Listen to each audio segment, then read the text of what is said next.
we are first of all servants of all, and subsequently we shall transcend all, because in Alpha we know that service is the order of the day. So I'm excited about the opportunity to lead this brotherhood. So with your help and with your vote, we will become the 35th General President and lead one of the most aggressive advocacy campaigns to make certain that our community is always protected, because the men of Alpha Phi Alpha will stand in front of the gate and protect this community without reservation, without hesitation, and we are an unmovable brotherhood, and together we shall address the issues that are causing problems. Let me tell you without a doubt, we've got a proven record that we can raise funds. We will raise funds for this fraternity, and it does not conflict with what we will do in our day-to-day operation.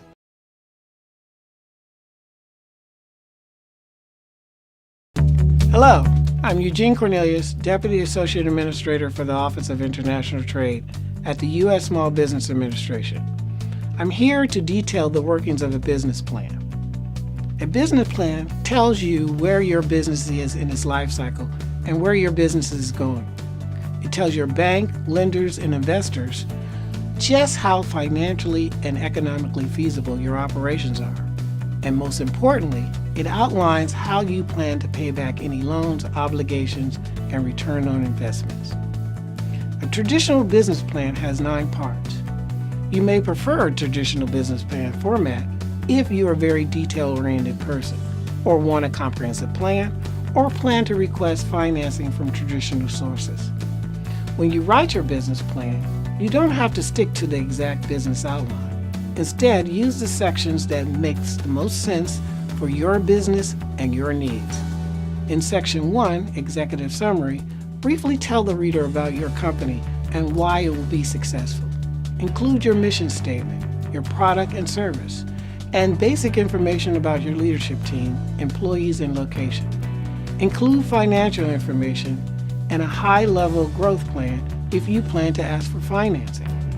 In Section 2, Company Description, use this section to detail information about your company. Remember, details are key. Explain the problem your business solves.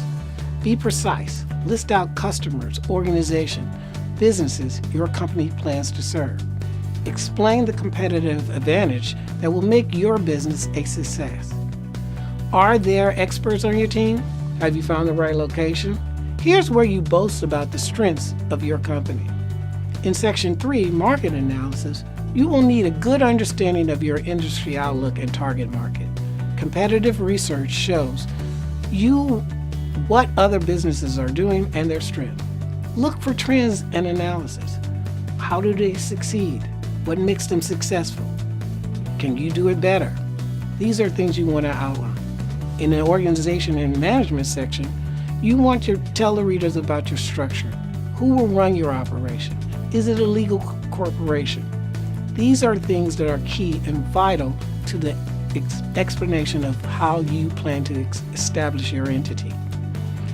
Show how each person's unique experience will contribute to the success of your venture. In Section 5, Service and Product Line, describe what you want to sell and the service you have to offer. Explain the benefit to your customer and the product life cycle and what it looks like. Point out things like copyrights or intellectual property. In Section 6, Marketing Outreach, there's no single way to approach this strategy. Your strategy should evolve and change to fit the unique needs and goals of this section. Describe how you plan to attract and retain customers, how you plan to scale your business. Make sure to be thorough. Describe the complete marketing and sales strategy, because you will refer to it later when you're making financial projections. In Section 7, Funding Requests, if you're asking for funding, this is where you outline your funding requirements. Your goal here is to be clear and to explain how much funding you will need over the next 5 years and what that funding will be used for. In Section 8, Financial Projections, you want to simplify your requests for funding. Your goal is to convince the readers that your business is stable and will be a success. If your business is already established, here's where you include income statements, balance sheets, cash flow statements for the last 3 to 5 years. If you have other collateral, you could put them here against the loan and make sure you list them. This is a great place to use graphs and charts to tell your financial story. Finally, Section 9, the appendix. Use the appendix to provide supporting documents and other materials that were especially requested or common. These include credit history, resume, product pictures, letters of references, licensing, permits, and anything legal documents that you may provide. For details on any of these 9 outlined sections I've just mentioned, please refer to the SBA's Small Business Resource Guide. And remember, here at SBA, we have counselors and trainers available to assist you in every step of the way at little to no cost. Simply go to www.sba.gov and locate your local district office for assistance. We wish you well in your success.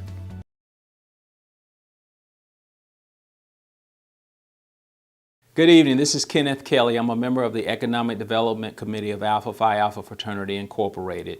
I'm also serving as Chairman and CEO of First Independence Bank of Detroit, Michigan. I'm a pledge of Omicron Kappa, Auburn University of Spring 86, and currently a member of Gamma Lambda in Detroit, Michigan.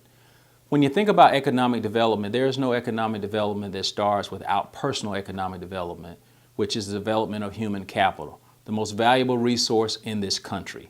And so we're going to talk today about the basics of financial principles. The first will be personal finance. The second will be family finance. And finally, we'll talk about retirement.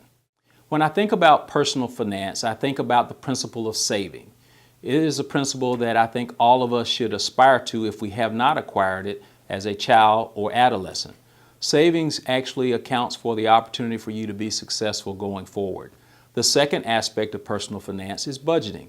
How do you look at your income and measure it against your expenses in such a way that you do save over time?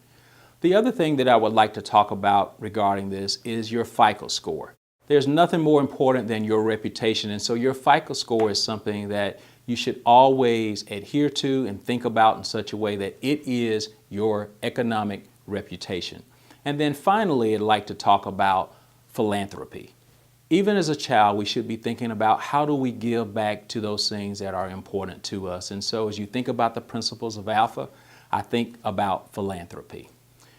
As you move to family finance, one of the topics is wills and trust. Each of you will have either a child or you will have a spouse once you, quote, become a part of a family. And so having a will and a trust in place is something that ensures your family does not have to engage with the state or municipality in the area in which you live. Secondly, you should be thinking about a 529 college plan for your kids. That is something that will help you with the savings. And there are many of options that you can look into that will help you be successful there. The other thing that you should also incorporate into your family finances is an insurance plan. An insurance plan should cover your largest debt at a minimum, but it should also be an opportunity to provide, in the case of your demise, for your family to carry forward through housing, college education, etc. One of the other things that you must incorporate into a family plan is your net worth. As you think about starting a business, as you think about buying a business or buying a home, your net worth will be a criteria for defining if you have the capacity to take care of those financial obligations. And then the last thing I'd like to share as it relates to family finance is the old age question. Can you reach a cool million? And so the chart that I'm about to show you demonstrates that even at the age of 23 to 25, on a salary of $50,000 a year, if you make consistent, dependable, reliable investments over time, through your work career, by the age of 60 years old, you can become a millionaire. Now, the reality is those dollars will probably be worth a lot less today, but reaching that status of a millionaire is very attainable for you. Retirement. As you think about retirement, the first thing should be your contribution rate. You should, at a minimum, if you work for an organization that has a match, you should at a minimum start with the match. But I would suggest, as you saw in the Cool Million slide, that you try to work your way up over time to a 15 to 16% rate. That will ensure that once you do retire, you will have enough money saved through your retirement plan that will last you up to your late 90s, or covering the lifespan that you would expect to live beyond your retirement. And so the worst case is if you leave a little earlier than that, it allows for your family to have some surplus of inheritance going forward.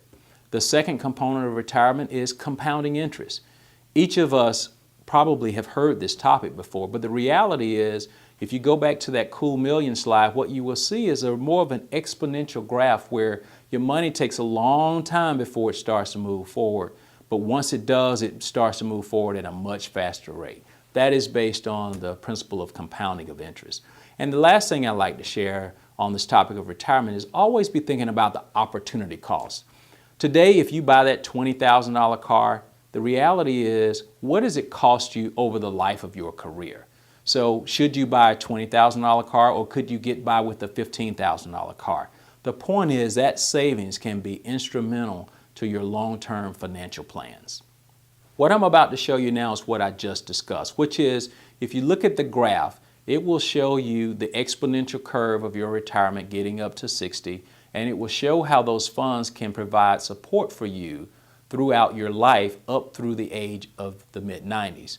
So what I will share is, if you follow our website at firstindependence.com, look under the resource tab, we have over 50 different calculators that will help you determine, for the financial metrics that you're needing to deal with at that point in time, what is the best financial decision for you. I'd like to finish by saying and describing that many of you would say, well, he's a CEO, he's a chairman, he just doesn't understand, or he doesn't get it. Well, here's the reality. It was just a few years ago that I was in your shoes. And what I have in front of me really is an old pay stub. Here's one from 1983 where I worked as a bagger in a grocery store. And I can tell you, if you can see this, my net pay was $41.97. The point I'm trying to make is, I have been in your shoes, and the other point I want to make is, one day you can be in my shoes. For reference, I have on the next slide a list of resources that I would suggest that you use. One is the book by Brother Dennis Kimbrough, it's Think and Grow Rich, a Black choice. Another includes a book by Tom Stanley, The Millionaire Mind. And then the third is by our very own Bill Picard, which is Millionaire Moves. In summary, one of the things I want to share with you is you have options. With the right level of discipline and the right level of following through on your plan, you can be afforded the opportunity to live the lifestyle of your choice. It doesn't matter if you make $50,000 per year, or $100,000 per year, or $150,000 per year. You can be successful at the lifestyle that you choose. The other thing I will ask of you is to read. Also be willing to share with brothers and talk about these topics that we believe are taboo in such a way that we can learn and grow together. And then finally, I want to say to you, remember, it is very costly to be uninformed. In making mistakes and doing things based on a lack of knowledge can be extremely expensive. Thank you so much for listening to me. I hope that this makes a difference in the way that you think about money, and I'm so proud to be called your brother.